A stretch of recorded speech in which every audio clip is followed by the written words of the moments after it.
Last week was our first playoff game, and my plaque psoriasis was so itchy under all my gear. Sometimes just thinking about scratching could take me out of the moment. And then my doctor told me I could get clearer skin with a pill called Otezla.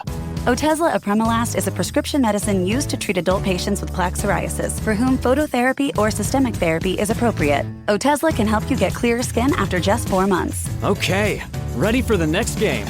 Talking to my doctor about a pill was a total game changer. Don't use Otezla if you're allergic to it. Get medical help right away if you have trouble breathing or swallowing, swelling of the face, lips, tongue, throat, or arms. Severe diarrhea, nausea or vomiting, depression, suicidal thoughts, or weight loss can happen. Tell your doctor if any of these occur and if you have a history of depression or suicidal thoughts. Live in the moment. Ask your doctor about Otezla. Call 1-844-4-OTEZLA or visit Otezla.com for prescribing info about cost, and more. You are tuned in to the FowlWeather podcast, the forecast to your next successful hunt. Coming to you from the home office, Jacks Reef, New York.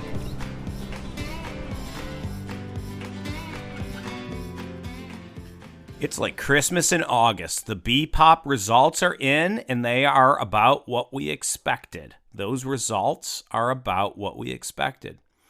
Today, we're going to first cover the traditional survey area, which is in the U.S. and Canadian prairies, Alaska, and the Western Boreal Forest.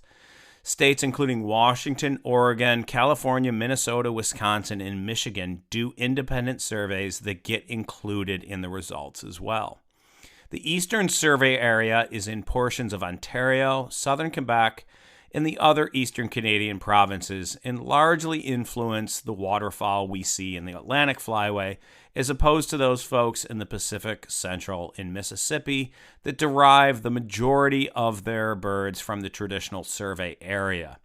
The Atlantic Flyway also gets birds from the traditional survey area, but we do this separate eastern survey to account for additional ducks that come down the Atlantic Flyway that don't as much make it west into the Mississippi and beyond. Good news. Overall, the total breeding duck population in the traditional survey area is up about 5% from 2023, but it is still down 4% from the long-term average that is calculated from 1955 to 2023. But the nuances matter. As expected, the prairies were dry, with May ponds down 19% in prairie and parkland Canada since last year. The largest decrease being 31%, a whopping 31% in southern Saskatchewan, which continues to be dismally dry. Overall, May ponds in prairie and parkland Canada were down 24% from the long-term average. In the U.S. prairies, May pond numbers were a statistical tie with 2023, but up 4% and just about right on average with long-term conditions. Still dry, and remember, all the basins filled up after the surveys this year, and many ducks were thought to have overflown the prairies for Western Canada and Alaska, which is exactly what the numbers showed. Compared to last year, total duck numbers in Alaska, the Yukon Territory, and Old Crow Flats were up 28%. Central and northern Alberta, northeast British Columbia, and the Northwest Territories were up 35%. And North Saskatchewan, North Manitoba, and Western Ontario up 5%. In contrast, southern Alberta, southern Saskatchewan, southern Manitoba, and Montana and the western Dakotas were down 16, 14, and 10% respectively. The eastern Dakota total breeding duck numbers were about the same as last year. Overall, for the traditional survey area and species by species, mallards were up 8% from 2023, but not a statistically significant increase. Compared to the long-term average, mallards are still down 16%, and mallard trends follow the water. They overflew into the boreal, and numbers were down throughout the Canadian and U.S. prairies compared to 2023. Green-winged teal and scaup were the other two species that were also up a little bit. Green-wings up 20%, but not technically a significant change from 2023. Green-winged teal, however, are up significantly compared to the long-term average at plus 38%. Scaup jumped bluebills jumped 16% compared to last year, but still remain below their long-term average by 17%. The later migrating green-winged teal and the late settling scaup might have taken advantage of those eastern prairie rains that started late in migration. Mostly, both these species seem to settle into the eastern Dakotas and do less overflight than other species. Given the good weather and water in the eastern Dakotas since the survey, I'd expect good production from greenwing and scaup this season and better shooting for these species with a good number of naive juveniles in the population as they come south this fall. American widgeon also increased substantially since 2023, up a whopping 55%, but still not much different than the long-term average, up only about 12%. The bulk of these were in the boreal. This is their core breeding area, where they were up 87%. So I'd expect a reasonable quality flight of widgeon this coming fall as well. All other species in the traditional survey area declined overall as well, including gadwall, blue-winged teal, pintail, shoveler, redhead, and cans, although only blue wings were anywhere close to being a significant decline. So you're going to hear a lot of chatter that these numbers can't be right and the BPOP survey is garbage. Goodness. Indeed, the survey has its issues, but as we've stated before on the FowlWeather podcast, to burn down the entire institution of duck counting and waterfowl management to satisfy your preconceived notions is complete lunacy. A good number of very skilled waterfowl scientists are working on this stuff daily, so have faith that the sky is not falling. We certainly can see long-term trends in duck numbers, and the numbers in the prairies and boreal this year reflect what we all saw. Less water in the western prairies, okay, water in the eastern prairies, but, it came late, and an overflight of a lot of ducks into Alaska, the boreal, and beyond. So the numbers really match what we would have expected. And again, you're going to hear naysayers that crap all over the survey. But my speculation is that it is a self-serving comment well beyond the discussion that the waterfowl community in my part of the world, in my circles, has. Keep your heads screwed on straight, my friends. The surgeon's hands are steady here. We have good people at the helm. The PC gave us computing power at home, the internet connected us, and mobile let us do it pretty much anywhere. Now generative AI lets us communicate with technology in our own language using our own senses. But figuring it all out when you're living through it is a totally different story. Welcome to Leading the Shift, a new podcast from Microsoft Azure. I'm your host, Susan Ettlinger. In each episode, leaders will share what they're learning to help you navigate all this change with confidence. Please join us. Listen and subscribe wherever you get your podcasts. Okay, on to the Eastern Survey area briefly. The Eastern Survey area now uses a composite estimate of the Northeast U.S. and Eastern Canada, and they do not report regional trends like the traditional area does. I'm working on getting my hands on those separate U.S. and Canadian estimates and hope to report them out sometime soon. To me, I think they're interesting, and they probably influence what people see to some extent in front of their blinds each year at different times of the year. So I think they're still important, despite that a composite for Eastern U.S. is what is used now for the Eastern Survey area. In the East, every species was up other than mallards. But we don't expect mallards to do much given the ongoing massive amount of game farm mallard hybridization that is occurring. We don't expect that population to really rebound back to where it was. It just doesn't seem like a thing. If you want more on this game farm mallard introgression topic, check us out at episode 28, Talking Mallard Migration with Ben Lukanen and Phil Lavretsky. The punchline? Mallards with some percentage of game farm genes migrate shorter distances south than wild mallards. Right. So if you're a game farmy thing out there, if you're a mutt mallard, if you're a manky mallard, you don't migrate as far south as wild mallards. Further, increasing proportions of game farm ancestry in a mallard was associated with lower likelihood of initiating a nest incubation and attendance, indicating early generational hybrids had low productivity.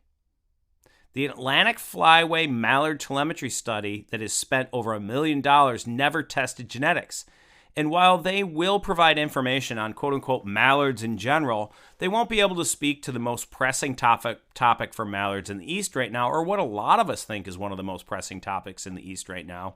How is game farm mallard ancestry contributing to population dynamics, and what management action should be taken for that reason? It's not a failed study. It simply will not have the impact of the Luukkonen, Michigan mallard study. Kudos to Ben and his team in Michigan for getting it done correctly and with impactful results. Okay, enough distraction. Mallards declined by 4% this year from 2023 numbers in the Eastern Survey area. Sam Kushia, who has been on the FowlWeather podcast previously, he's now a PhD student at South Dakota State University, used stable isotope analysis funded by Delta Waterfowl to determine that from about 1,200 mallard wings sent in to the Wing Bee, right, the Harvest Information Program where we all send wings, we used feathers from that to determine that those feathers from hatchier birds, 66% of the birds were produced in Canada, right, and not the U.S. So despite that we have a small decline in mallards, it's not really significant anyway. I think we still have a very good stronghold of wild mallards in Canada. They're producing most of our harvest anyway, so I wouldn't sweat the small stuff here, kids. I think we're all set. It's mostly the weather that's going to make the difference on whether we see those mallards in front of our blind. Black ducks also increased by 17%, and this change was a significant increase.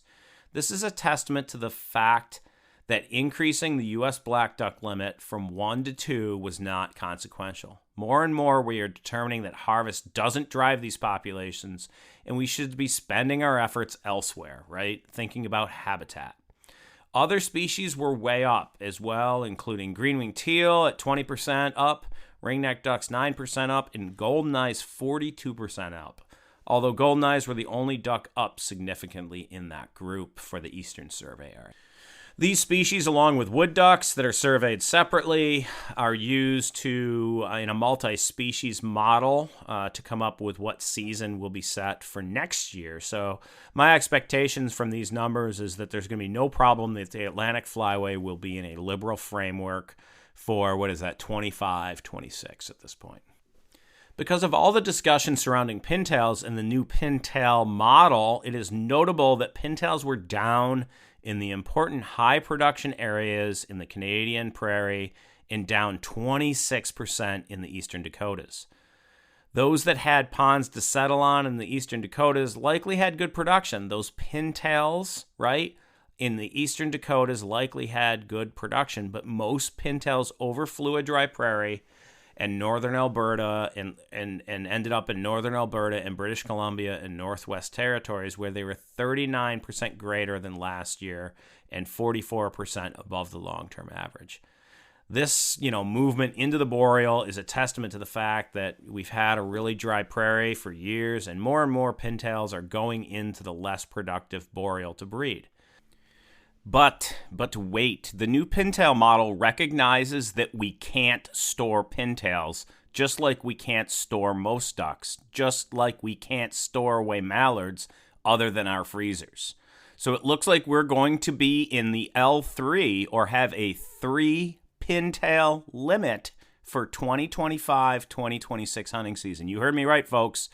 That is out. It sounds like the recommendation to the Service Regulations Committee, the U.S. Fish and Wildlife Service Regulations Committee, is that we'll have a 3 pintail limit available for the 25-26 season. So we've done it for pintails. Now we need to get a new one, a new model for scops so we can quit having unhelpful restrictive seasons.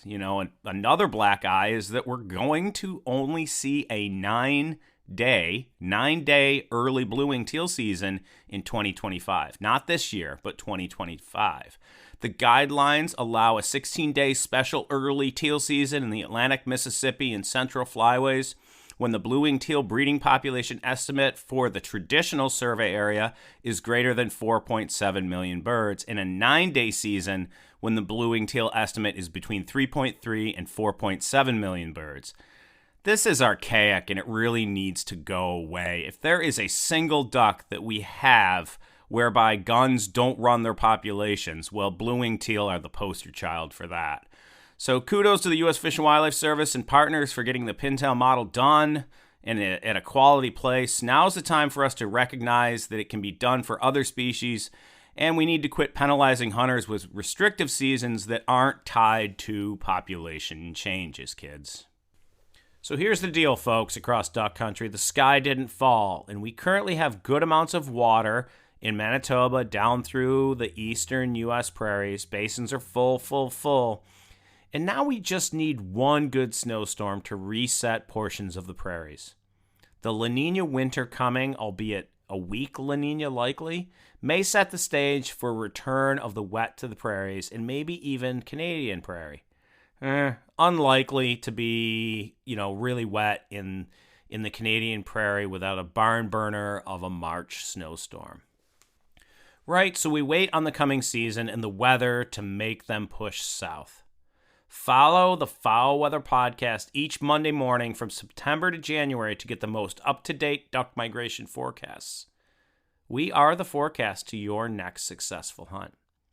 We do have a few new items for you. Remember that we are unveiling a new experimental diving duck migration forecast for scaup, ringneck ducks, and canvasbacks sometime in September. We're also going to work to build in some Pacific flyway forecasts, albeit on the experimental end. So hang on for those. It might not be to the depth that we have with good science for the Central Mississippi and Atlantic flyway, but we're going to work to put some experimental stuff in this season and hope y'all will send your feedback as to if we hit the button right and told you when ducks are showing up in your area.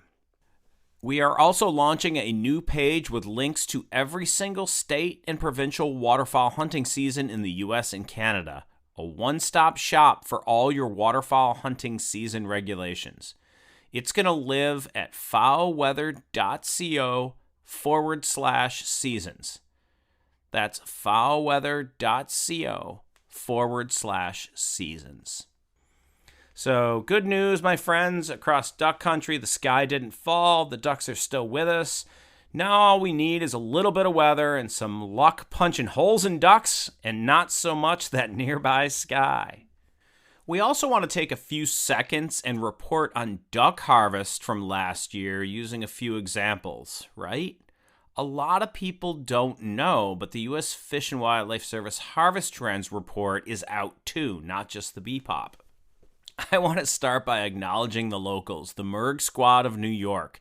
If this is new to you, check out episode 21, The Kitchen Conversations, The Merg Squad Abides.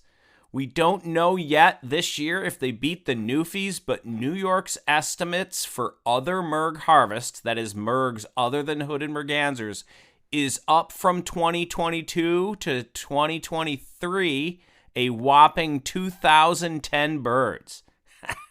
New York shot more Mergs than the entire Pacific and Central Flyway alone, and was 18% of all other Merg harvest in the U.S. We're going to have the Merg Squad back on this fall for another episode of the Kitchen Conversations, The Revenge of the Merg Squad, where Frack and Bard are here again so we can ask how their mallard shooting season was, and they can deflect and talk more about Mergs again instead. All right, on to the big news, though. Arkansas mallard harvest was estimated as only slightly better than 2022, and in 2023, last season, they shot a little over 300,000 mallards. What has been a steady decline for mallard harvest in Arkansas for years kind of happened again. It was a low duck population year coupled with historically warm weather, and the fact that Arkansas duck foods have been in decline as well. While foods to the north, duck food to the north is increased in the form of ice-free habitats. Last year, that habitat went well into Canada in the prairies, even into December. Ice-free. But look, here are the average mallard harvests for Arkansas by time periods. 1999 and 2000, about 1 million mallards harvested. 2001 to 2005, about 576,000 on average each year. 2006 to 2010, about 612,000. 2011 to 2015, 525,000. 2016 to 2020, about 480,000. And in 2022 and 2023, Arkansas duck hunters harvested about 311,000 and 356,000 mallards, respectively. But on average, an Arkansas duck hunter harvested 17.1 ducks for the season. Obviously, a lot of people shoot more than that. But then there's a lot of folks that might go once, shoot a few ducks, or register for the Harvest Information Program, right, and then never end up going. But if you really look at 17.1 ducks, it's way greater than a lot of other places in the United States. For a little bit of comparison, the state in the Mississippi Flyway that harvested the second most mallards was Missouri at 234,000, and Arkansas harvested about 22% of all the mallards in the Mississippi Flyway last year, and their harvest was 33% greater than the entire Atlantic Flyway mallard harvest. But not just to point out mallard harvest and Arkansas' successes, gadwall harvest was up substantially in the Mississippi Flyway as well, right? The new mallard. The gadwall was likely available when mallards were not, and gadwall harvest jumped astonishingly from 302,000 in 2022 to a little over 500,000 last season. Also, across the board for the United States, waterfowl harvest jumped for nearly all species, up from an estimated 8.3 million in 2022 to 14.8 million in 2023, to some extent driven by the number of active duck hunters, which is good news. We'll hit on that at the end. I was just wondering if ducks holding up across, states to the north with mild conditions just made them more widely available. That combined with widespread drought could have made ducks more susceptible to harvest across a larger area. So it's not all about duck numbers alone, folks. Duck season can still be okay when duck numbers aren't great. The biggest increases in harvest were for green-winged teal, wood ducks, gadwall, shoveler, and widgeon. Scaup also increased a bunch, just lesser scaup. But our latest migrating diving duck, the common goldeneye, well, that harvest, it kind of held really steady. I speculate really that open water late into folks' seasons in mid and northern latitudes enabled them to access ducks for longer and hunt more. In fact, total duck hunter days afield jumped an amazing 119%. So people went more last year. Another bit of great news, as I noted, we went from about an estimated 815,000 active duck hunters to 1.2 million active duck hunters in the U.S. It's been some time since we've been above 1 million, so great news for duck conservation efforts for sure. All right, the next time we meet, it will be the 1st of September, what many of us, I'd say, consider the beginning of a hunting season. A lot of early Canada goose seasons open that day, and we start to think more about teal season and that coming duck season more and more. Thanks for joining us for this exciting bonus episode about the breeding population, or the BPOP. If you liked what you heard, share with friends, and as always, follow, like, share on Facebook, Instagram, Spotify, and Apple Podcasts. We appreciate y'all very, very much. And as always, may your skies be filled, and shoot straight, my friends.